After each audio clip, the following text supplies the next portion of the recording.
मैं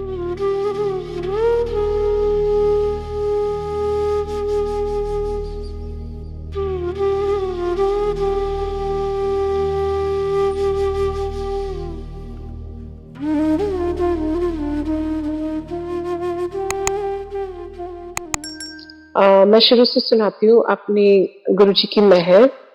बहुत सारी मेहर है। आई थिंक यहाँ होना ही एक बहुत बड़ी ग्रेस है। तो मैं I was born and bred in England. England में रेज हुई थी और मेरी मम्मी ने हमें सिखाया था कि रोज दिया जलाओ भगवान के सामने। लेकिन वो भगवान बहुत ज्यादा थे। लाइक यू नो एक राम की फोटो भी थी और कृष्णा की भी, बहुत सारे शिव जी की। तो मैं बहुत कंफ्यूज रहती थी, मेरे थॉट्स स्ट्रीमलाइन नहीं होते थे। तो मैं सबको बस मत्था टेकती थी, दिया जलाती थी और यही बस मेरा रिलीजन था और मेरी स्पिरिचुअल जर्नी थी, ज्यादा नहीं थी। लेकिन बचपन में ही मैंने बुद्धा के ऊपर किताबें पढ़नी शुरू कर दी। क्यों? क्योंकि मैं जब पैदा हुई थी बहुत बड़ा होल इन द हार्ट था और अस्थमा था जो बहुत लाइफ थ्रेटनिंग था, और एक्जिमा था, और एक्जिमा ज्यादातर मेरे फेस पे था। तो मेरा हमेशा पेरेंट्स बहुत अनसाइटली रहता था, बहुत खराब रहता था। मैं स्क्रैच करती रहती थी बचपन में और खून निकलता रहता था मेरे हैंड से और फेस से। तो बहुत डिफिकल्ट बचपन था। एंड स्कूल में पार्टिसिपेट नहीं कर पाती थी स्पोर्ट्स में। एंड एक्चुअली डॉक्टर्स ने भी, क्योंकि उन दिनों में 50-50 चांस था ओपन हार्ट सर्जरी के लिए, सर्वाइवल के लिए। तो डॉक्टर्स ने मना कर दिया था, मेरे पेरेंट्स ने मना कर दिया था कि हम सर्जरी नहीं करेंगे इसकी, क्योंकि बहुत डरते थे वो सर्जरी करने से। तो वो होल इन द हार्ट जो है टेक ओवर कर गया था मेरी लाइफ का।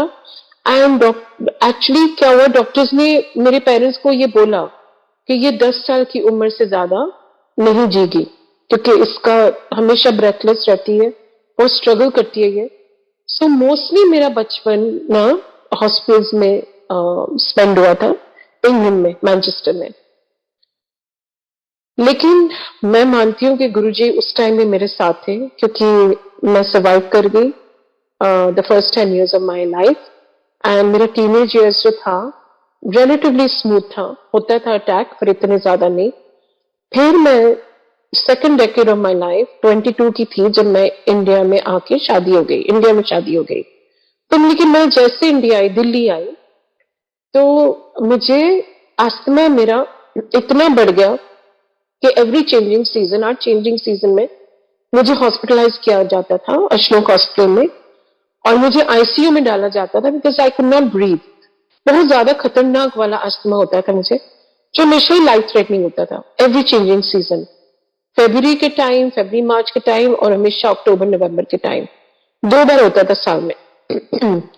और जो डॉक्टर अश्विनी आनंद चोपड़ा है, वो मुझे स्टेरॉइड इंजेक्शन देते थे और हमेशा मुझे होलिस्टिक वे ऑफ लिविंग भी बोलते थे कि अपनी ब्रीदिंग करो, प्राणायाम करो, यू नो थोड़ा सा और स्पिरिचुअल बन जाओ।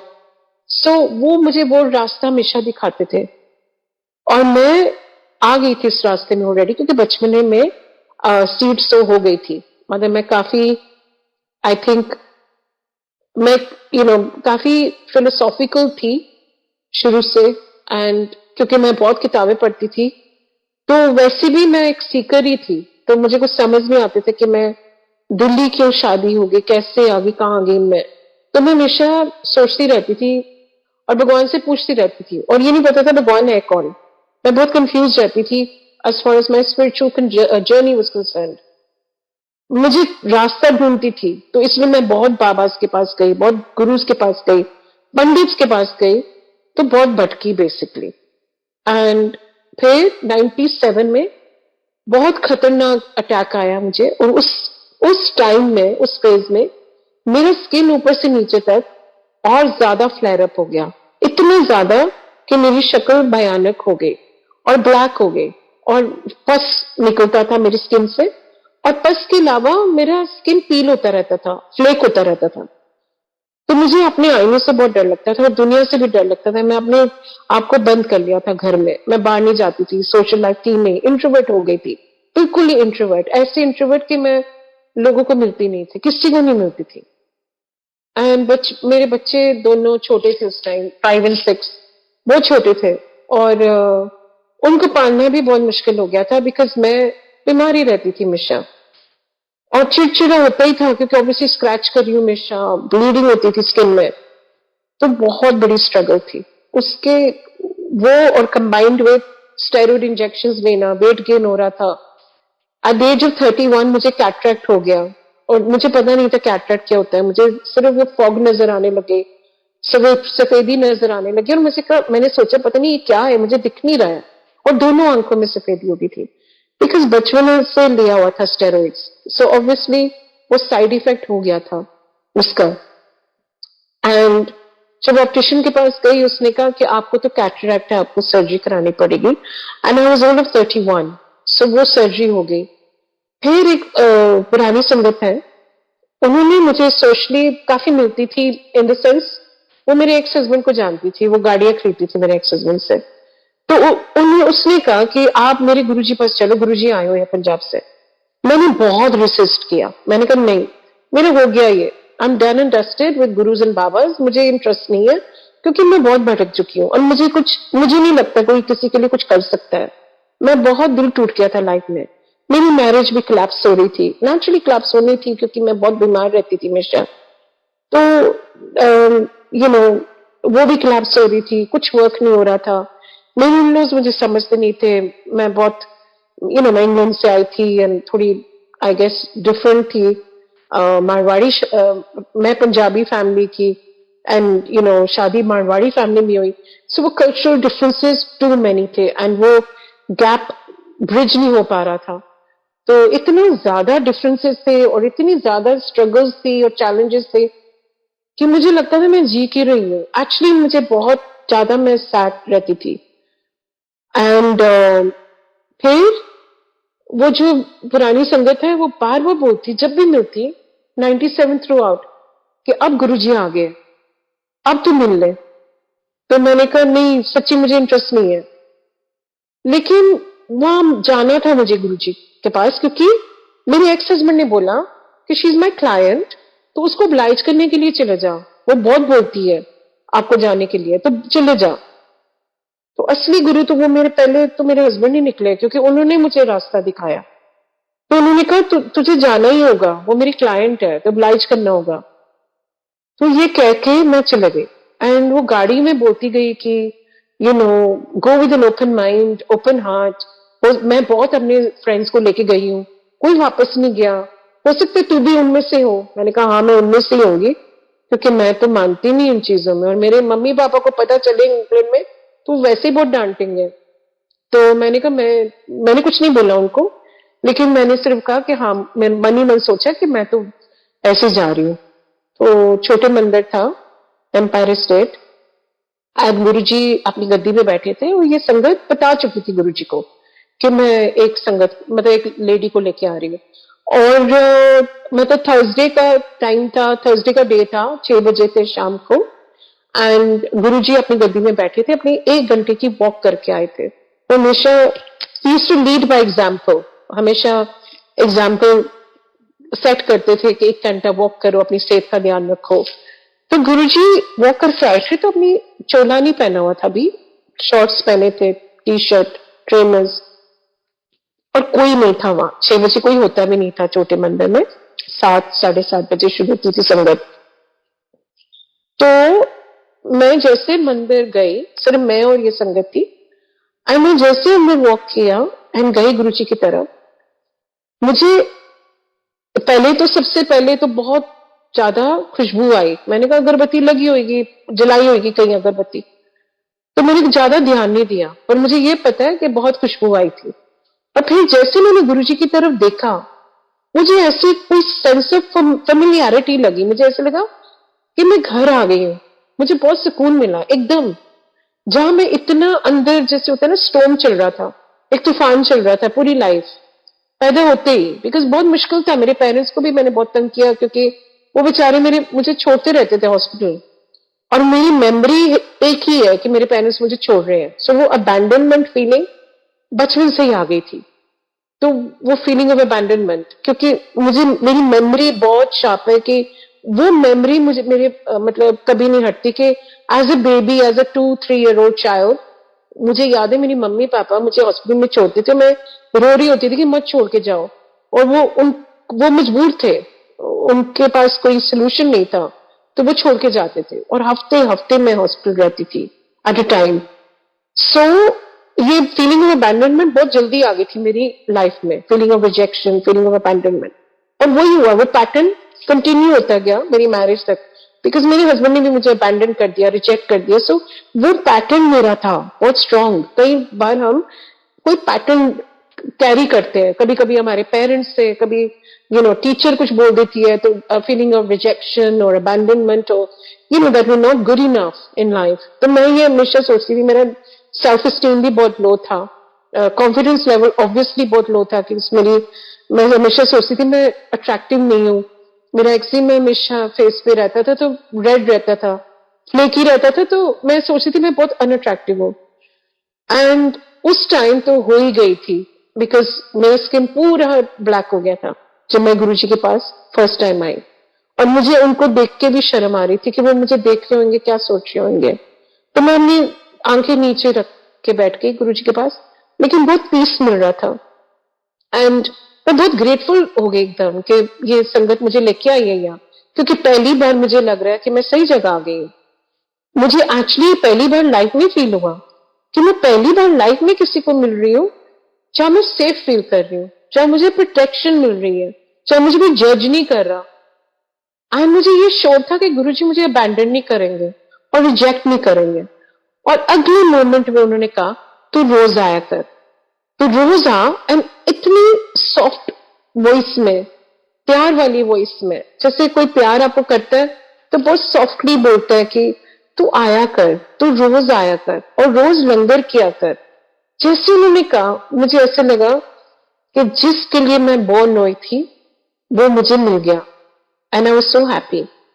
And I will tell you one thing कि उस ईयर में मैं एस्ट्रोलॉजर के पास गई थी, और उन्होंने कहा था कि मेरी कोई लाइफ नहीं है दिसंबर 97 के बाद, कि आप अच्छी डॉक्टर को दिखा दो।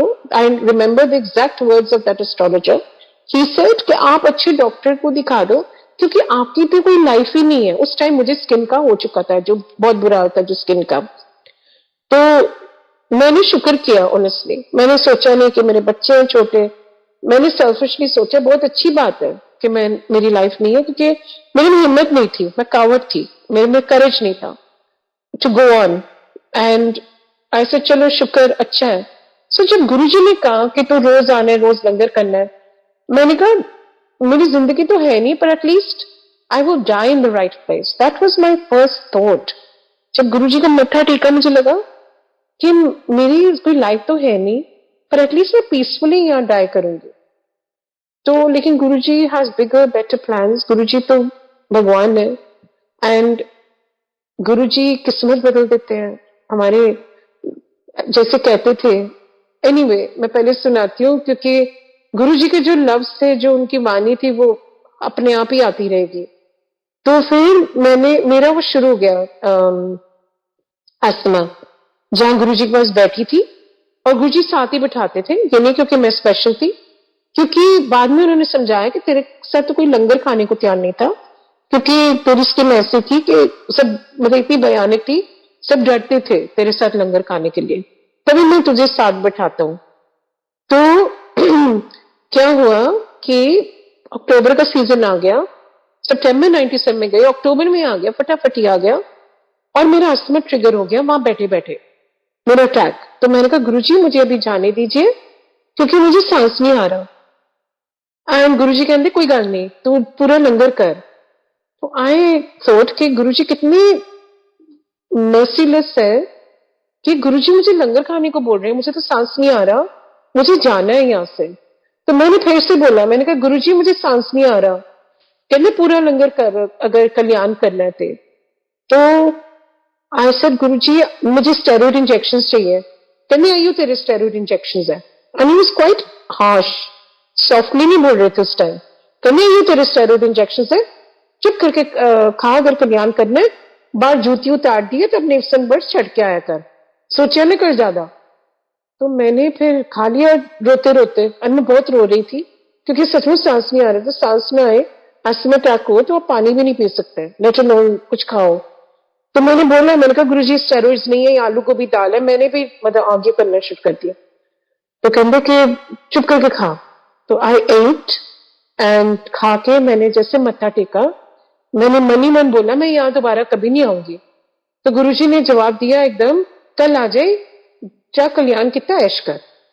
आई तो ये बहुत फनी है, मतलब कल्याण क्या होता है, ऐश ऐश क्या करूं इस हालत में। एनीवे मैं निकल गई वहां से।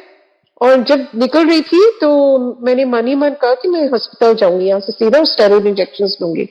तो गुरुजी ने बोला, उन हॉस्पिटल जान दी लो नहीं, कार जाके आराम ना सोई और कल आ जाए। आज तो पता नहीं मेरे थॉट्स सुन रहे हैं गुरुजी की कोइंसिडेंस है।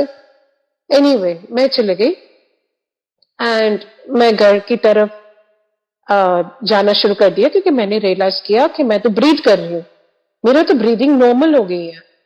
तो कहाँ मेरा चोकिंग फीलिंग थी, और चोकिंग फीलिंग खत्म होके मैं ऐसे ब्रीथ कर रही थी जब मैंने कभी ऐसे ब्रीथ नहीं किया। मैंने नॉर्मल सांस, मुझे पता ही नहीं था क्या होता है।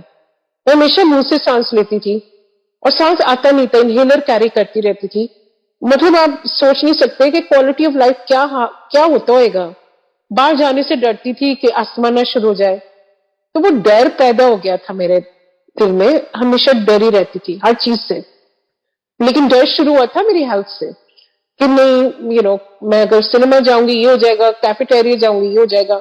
अस्थमा मेरा साथ, मेरा शैडो बन गया था, मेरी लाइफ बन गई थी, और मेरा मेरा फेर बन गया था।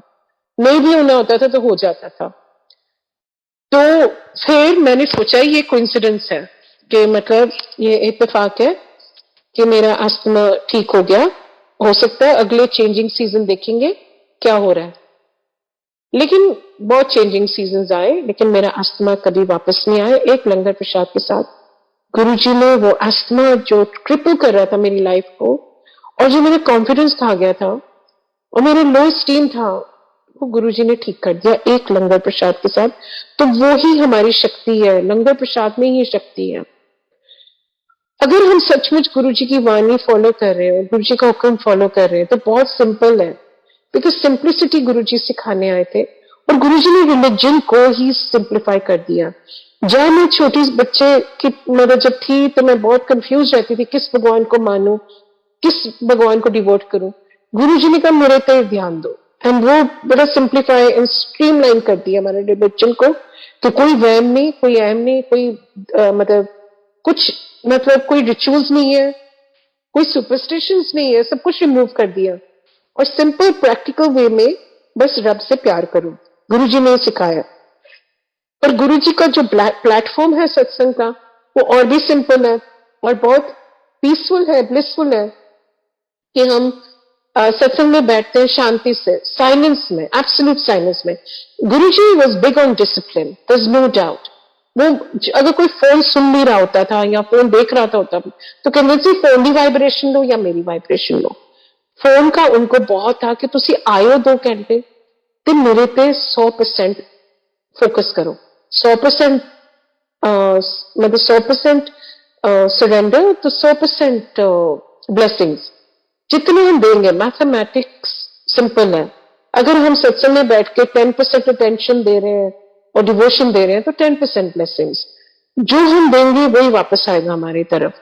तो इसलिए बहुत जरूरी है हमें अपने आप को चेक करना। जब हम सत्संग में बैठे होते हैं या अकेले भी घर में बैठे होते हैं और सुन रहे होते हैं शब्द कुर्बानी, तो हमें अपने आप को चेक करना है कि थॉट्स इधर उधर जा रही है कि गुरु जी तरफ जा रही है। अब आज तक होता है ऐसे कि माइंड वॉन्डर करता है, तो लेकिन हमारे ऊपर है कि माइंड को वापस लाना और गुरु जी तरफ ध्यान देना फिर से। और फोन हमेशा साइलेंट, अगर पूरा कॉन्फिडेंस है तो बंद ही कर दो, क्योंकि उसमें जो रस मिलता है ना, जो गुरु जी कहने से मेरे को लाओ तो रस लिता करो, पूरा रस लो, आनंद लिता करो। आनंद लैन मैंने बड़े कट लुके होंगे ने। तो वो साल बीत गया, एंड देन दूसरी समर ऑफ 98 गुरुजी ने मुझे बुलाया संगत से, एंड कहते हैं तू शर्मा में पास हो गई, तेन नींबू की तरह ने छोड़े, जा तेरे स्किन कैंसर ठीक किया। नाउ फिर बोले तू आईने को ना डरा कर, तू बाथरूम की बत्ती में बंद किया कर बाथरूम जान तो पहले, और तू हूं ठीक हो गई, तू पिछले साल एस्ट्रोलॉजी को गई थी। मैंने कहा हाँ जी गुरुजी। वही शीपिशली मैंने जवाब दिया कि मुझे पता था कि गुरुजी काफी मतलब फेवर में नहीं थे इन चीजों के, क्योंकि गुरुजी कहते थे तुसी इधर उधर जानते हो ना एस्ट्रोलॉजर या टैरो कार्ड रीडर, वो मेमो में डाल देते हैं आपको, और मैं यहाँ आपका कल्याण कर रहा होता हूँ, आपको एक जगह लेके जा रहा होता हूँ, आपकी लाइफ को स्ट्रीमलाइन कर रहा होता हूँ, और फिर आप नेगेटिव हो जाते हो क्योंकि वेमो में पड़ जाते हो, किसी ने कुछ बोल दिया आपको, किसी एस्ट्रोलॉजर ने किसी उपाय बता दिया उसने, तो वो मेरा काम मुश्किल हो जाता है। तो इसीलिए आप मेरे पास आते हो तो एस्ट्रोलॉजी के पास जाने की जरूरत है नहीं, मतलब जरूरत ही नहीं है, क्योंकि गुरुजी सब कुछ है। वही हमारे टैरो कार्ड रीडर है, वही हमारे एस्ट्रोलॉजर है, वही हमारे सब कुछ है actually, and he is a life changer, he is a game changer, not astrologers. Astrologers सिर्फ पढ़ सकते हैं, गुरुजी बदलते हैं। एस्ट्रोलॉजर्स पढ़ते हैं आपकी पत्री, गुरुजी आपकी पत्री बदलते हैं। It's very simple. तो फिर गुरुजी ने कहा तो एस्ट्रोलॉजी को गई सी? मैं कहा हाँ जी गुरुजी गई सी। ਤੇ ਕਹਿੰਦੇ ਉਹਨੇ ਕੀ ਕਿਹਾ ਸੀ? तो मेरे मुंह से लफ्ज ही नहीं निकल रहे थे। मैंने कहा गुरु जी, कहने उन्हें क्या सी ना, तेरी लाइफ नहीं है दिसंबर 97, दस ना, ਤੇ मैं तेनों नवी जिंदगी देती है, आगे जाके समझ आएगी क्यों देती है। मैं उस फेज में लाइफ में बहुत दुखी थी, तो मैंने कहा पता नहीं क्यों दी है, क्या देने की जरूरत थी। तो गुरु जी को पता था मैं निराश हो गई कि कहते आगे जाके समझ आएगी, सब ठीक हो जाएगा।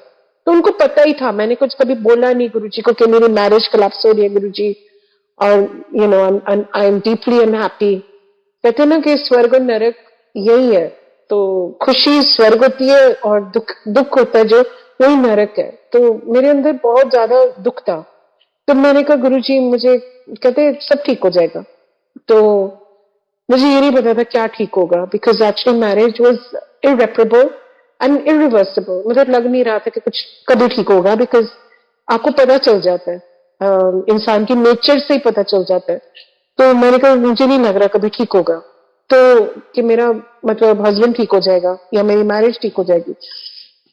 तो मैंने कहा देखते हैं आगे क्या होता है। लेकिन मैं बहुत ज्यादा सैड तो रहती थी। ठीक हो गया था, स्किन स्किन एकदम जैसे ब्लैक था, डार्क था, डिफॉर्म था मेरा फेस। तो वो मिराक्युलसली अपने आप ही लंगर करते करते आते आते अपने आप वो ठीक हो गया। और जो पुराने समय जिन्होंने देखा हो मुझे, वो तो देखते देखते ही उन्होंने देखा ये मेरेकल, बिकॉज मेरा मेरेकल जो था विजुअल था ना, वो दिखने मतलब it was visible. So because it was visible people could see the transformation. And asthma भी ठीक हो गया, स्किन कैंसर भी ठीक हो गया।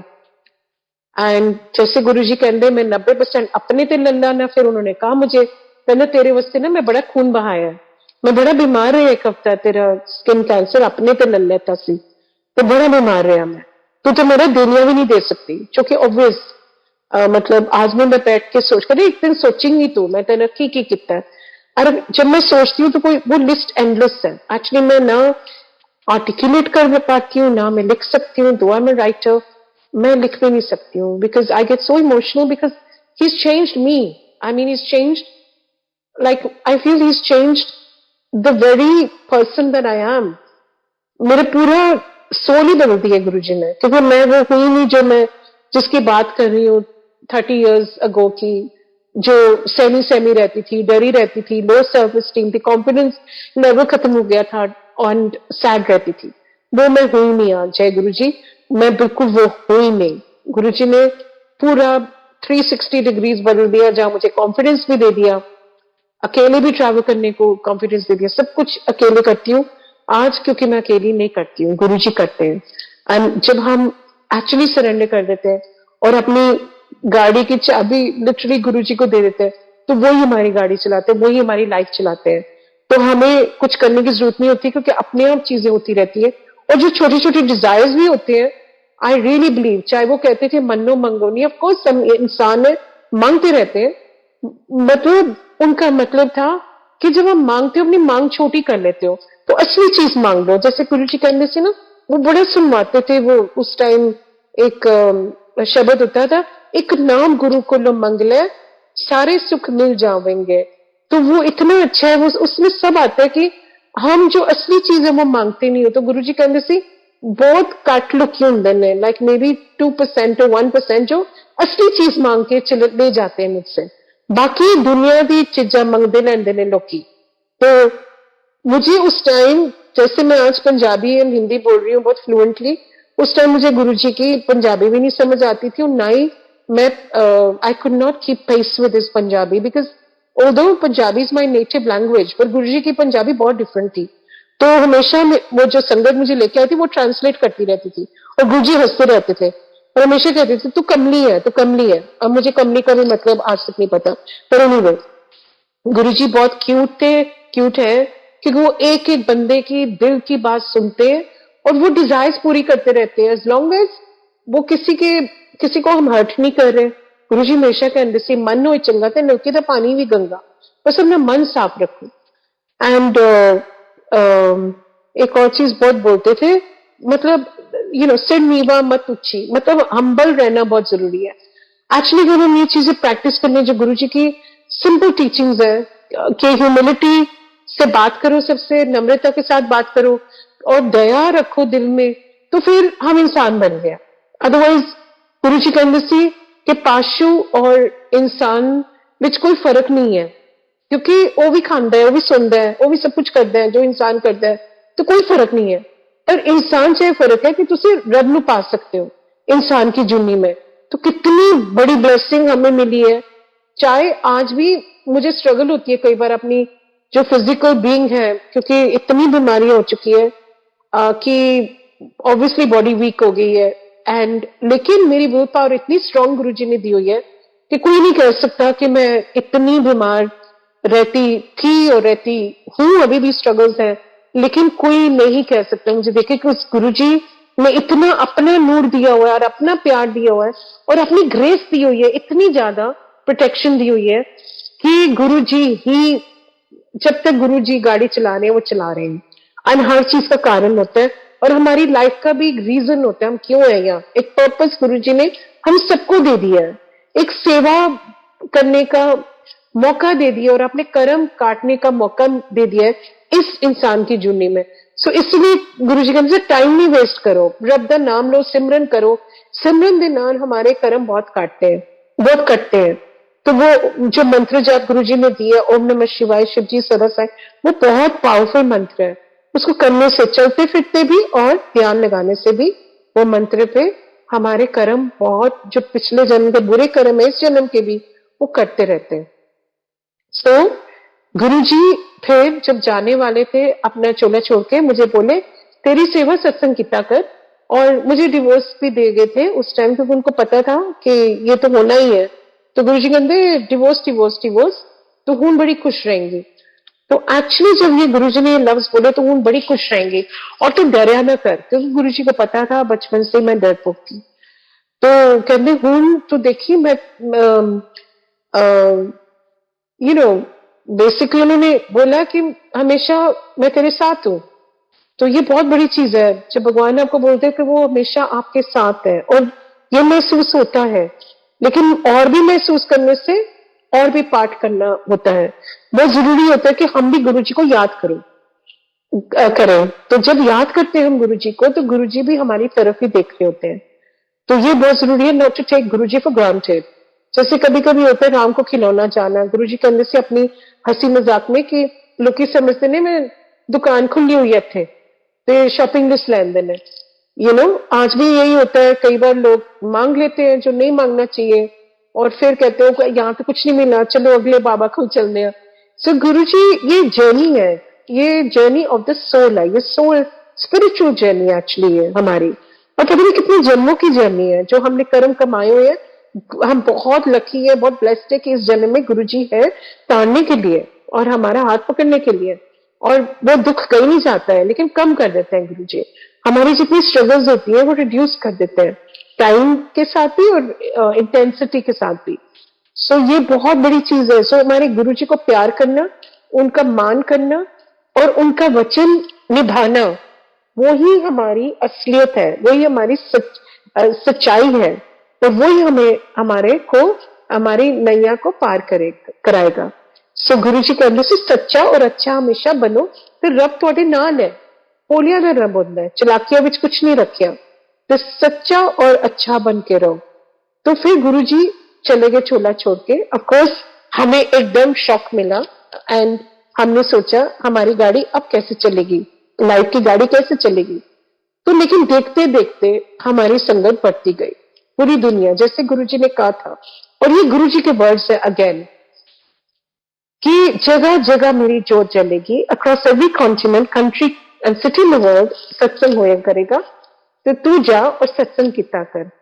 और पहली बार जब गुरुजी ने मुझे बोला, जब मेरा स्किन कैंसर ठीक कर दिया, तो गुरुजी ने मुझे कहा, मैं बहुत एज आई सेड मैं बहुत इंट्रोवर्ट थी एंड मैं बहुत शाय थी एंड मैं पब्लिक स्पीकिंग से तो बहुत ज्यादा घबराती थी। स्कूल में भी पार्टिसिपेट नहीं करती थी पब्लिक स्पीकिंग में। तो जब गुरुजी ने कहा, खड़े होकर सुना कि मैं तेरा किस तरह स्किन कैंसर ठीक किया, तो मैं बहुत नर्वस होकर खड़ी हो गई एंड मैंने बोला गुरुजी ने मेरा स्किन कैंसर ठीक करता है, और बोल के मैं बैठ गई।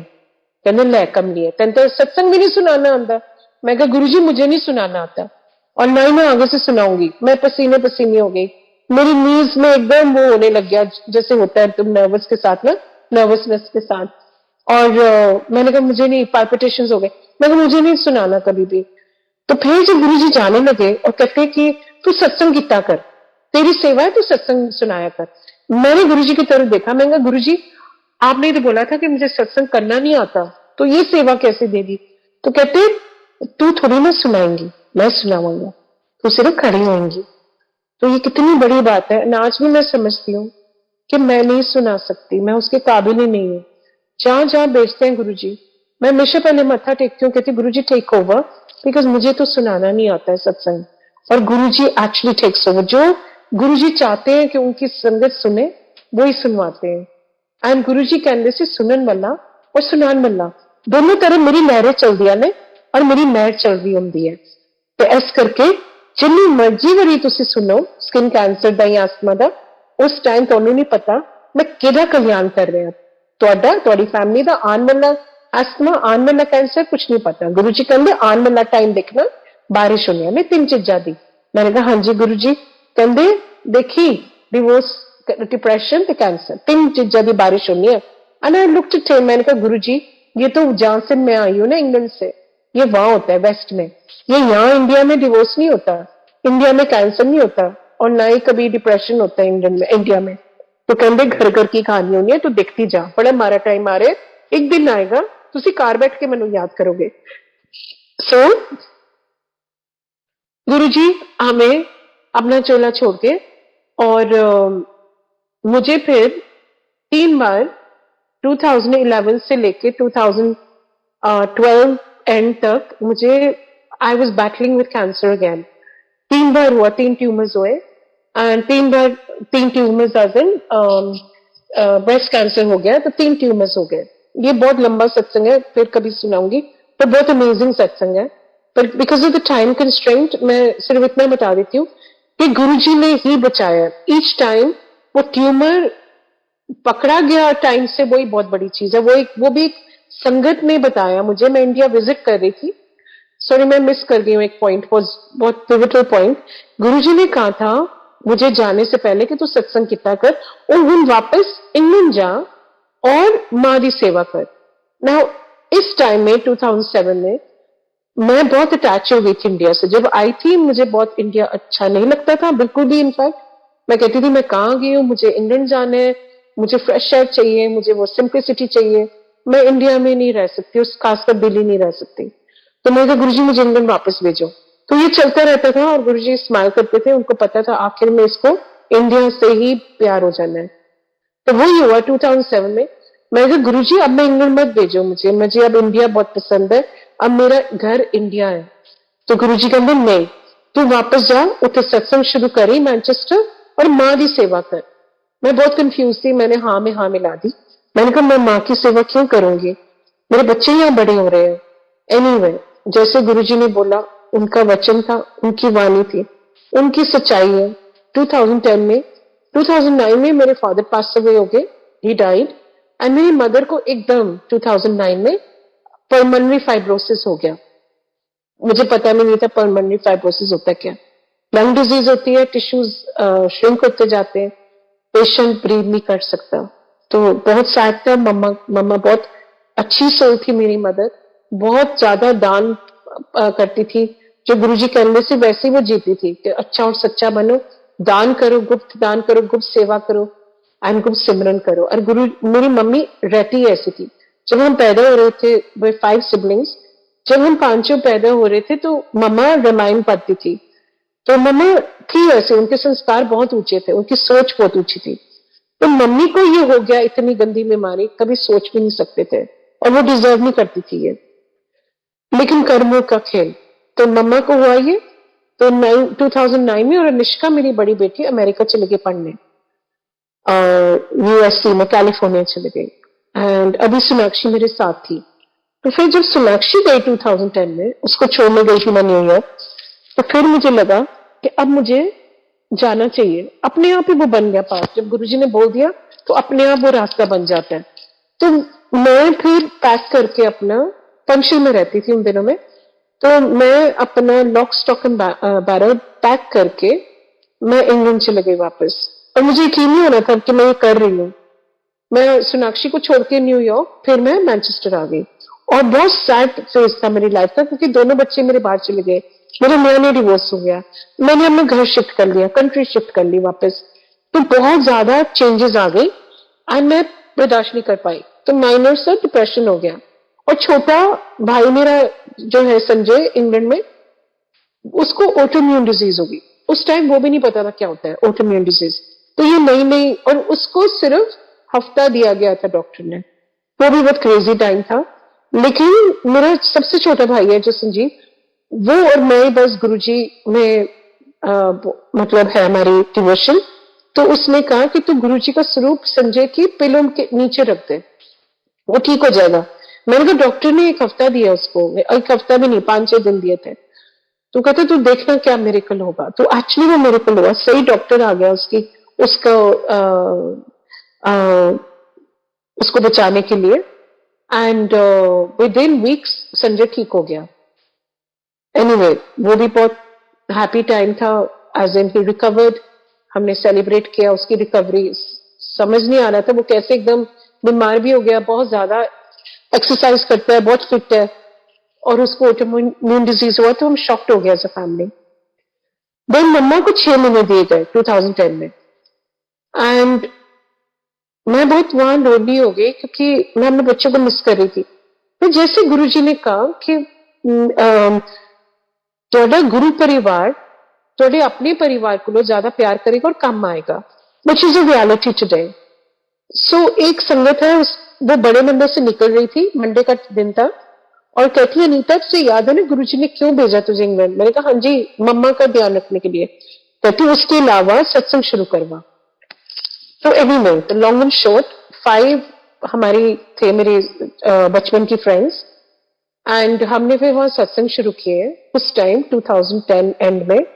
एंड आज हमारे पास मैनचेस्टर में 500 से ऊपर संगत है। तो ये गुरुजी ने शुरू किए वहां।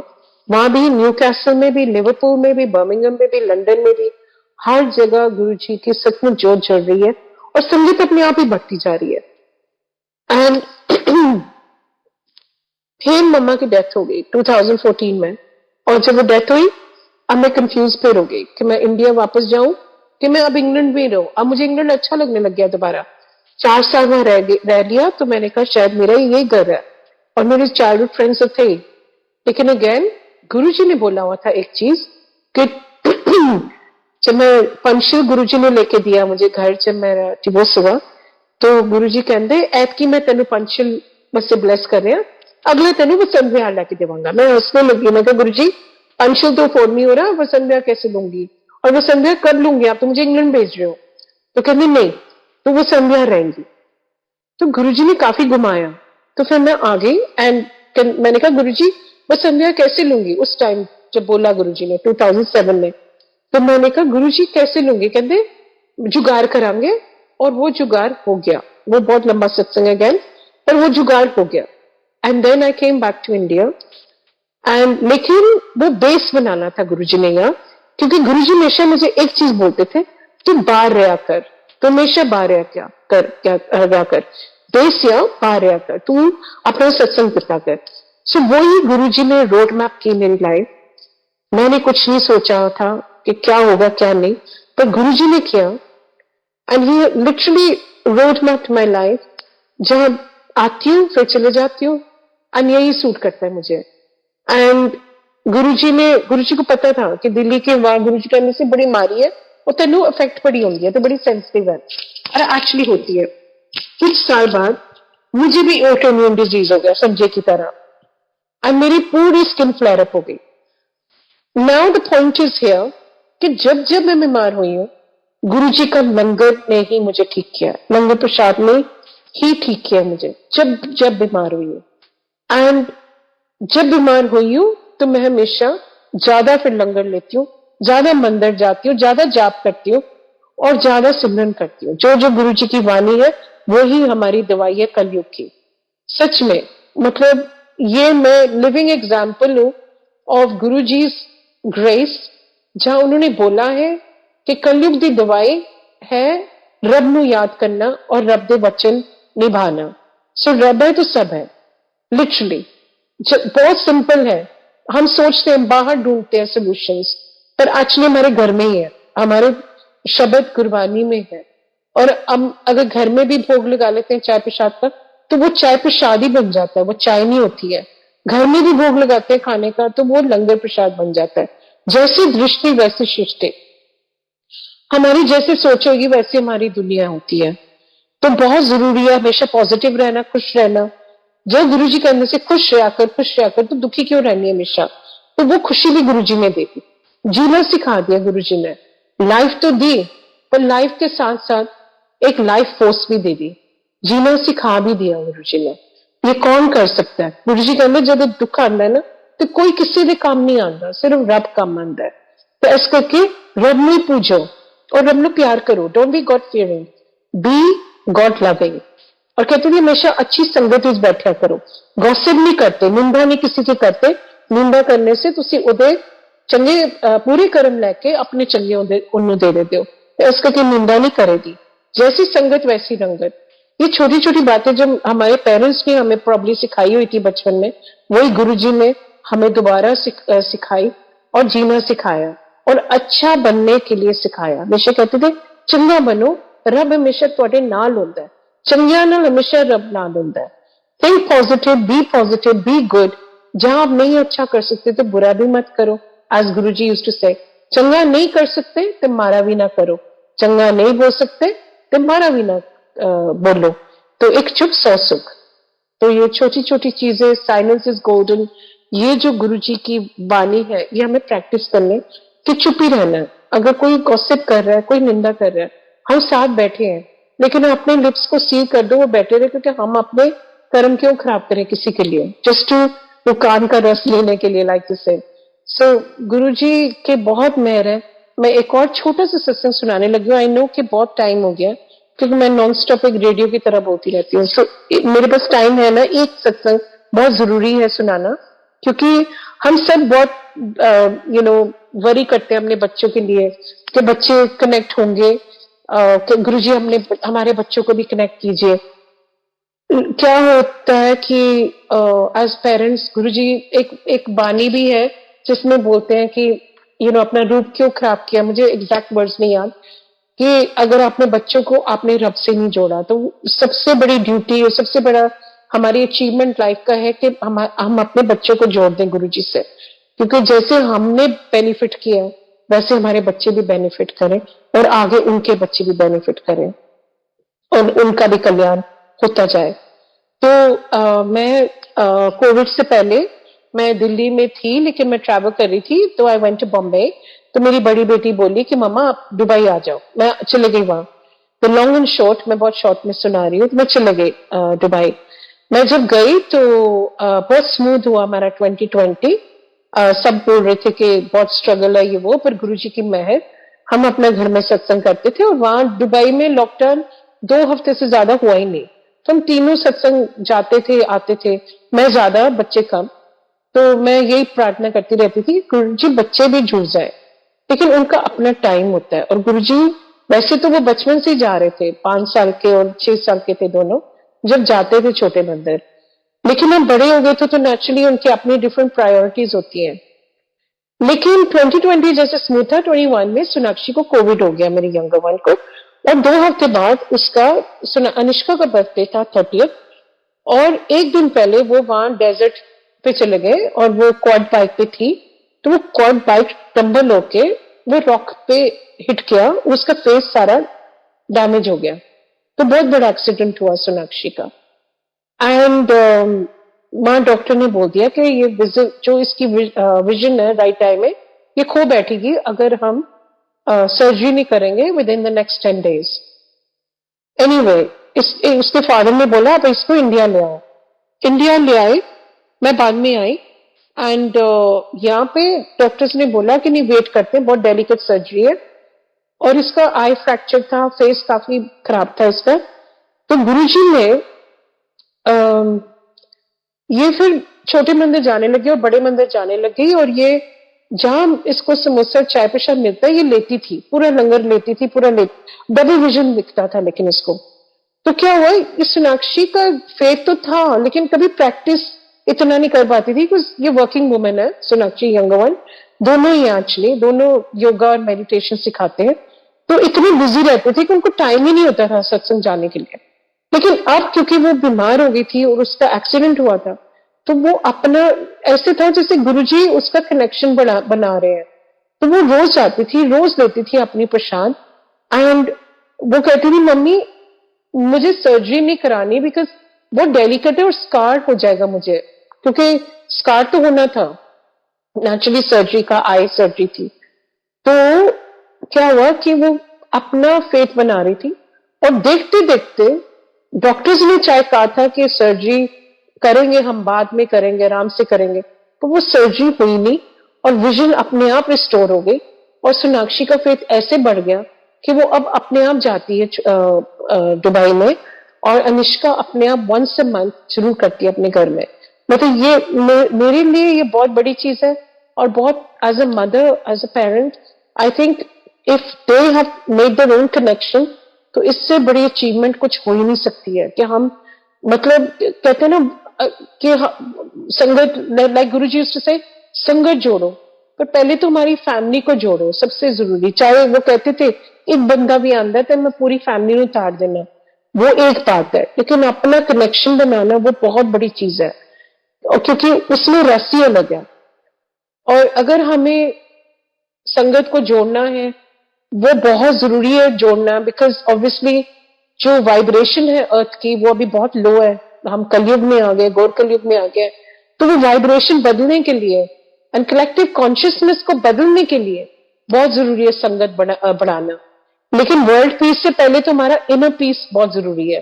तो पहले हम अपने अंदर देखें जान के कि हमारे अंदर कितने वैर है, कितनी नेगेटिविटी है, तो वहां हम अपना जो टर्मोल है, टर्बुलेंस है, उसको खत्म करें पाठ करके, गुरुजी से और नजदीक आने से हमारा इनर पीस एक एक बंदे में हो जाएगा, तो अपने आप वर्ल्ड पीस हो जाएगा, और अपने आप लोग जुड़ते रहेंगे। गुरुजी जोड़ रहे हैं, गुरुजी खुद ही जोड़ रहे हैं, संगत वर्ल्ड वाइड जुड़ गई है।